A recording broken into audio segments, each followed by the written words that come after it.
everyone, welcome to Novel Time. Today we are reading Chapter 3. Is it a bird? Is it a plane? Is it Super Maggot? So now the dragon fruit was glowing and growing. I decided it was best to keep it out of sight of Mum and Dad and away from Tom Tom.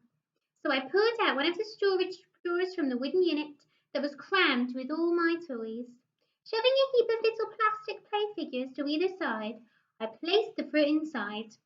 My hands came away covered in sticky goo, like it was oozing juice or slime. Remembering the possibility of toxic meltdown, I quickly wiped my hands. Then I crawled into bed, eyes fixed on the drawer and the glow coming from inside. To be honest, it wasn't the behaviour I'd come to expect from fruit. I mean, bananas and mangoes never did this sort of thing. Even with kiwi fruit, you knew where you were. But this, frankly, it was weird.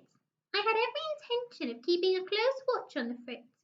But after all the digging and wrestling with the bumbleweed, I was so tired my nighttime vigil probably lasted about 3.5 minutes.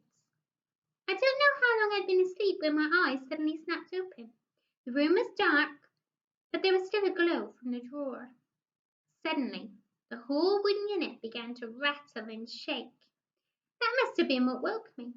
And then, just as quickly, it stopped. I peeled back the covers and crept out of bed. I switched on my rocket lamp and crouched down next to the drawer. Slowly, I opened it and peered in. The fruit sat there glowing but unmoving. Had I been imagining things? I rolled my eyes at my own crazy imagination and then checked the room for the unicycling gorilla who usually turns up in my dreams. But there was no gorilla, which meant this was no dream. I turned back to the fruit and then jumped in alarm as it began to move, shaking the drawer again. And this time I clearly saw one side of it bulge. It was as if something inside was trying to burst out. The skin stretched and the spiky leaves stuck out as the bulge moved under the surface. I thought of the worm I'd once found in a pear from Grandad's garden. What if some kind of monstrous maggot was squirming its way out of the dragon fruit? The thing twisted and writhed and pushed. I started to back away. There was no way I wanted a mutant maggot launching at my face. But as I took another step, I stumbled over King Kong and came crashing to the floor. I kept my eyes fixed on the still rattling drawer. And then there was an almighty pop, like a cork from a bottle. Something shot over my head. A spray of messy pulp and little black seeds covered the floor and splattered my trouser leg. For a second I just lay there, eyes pinned wide open. Then I heard scratching and a noise like someone striking a match.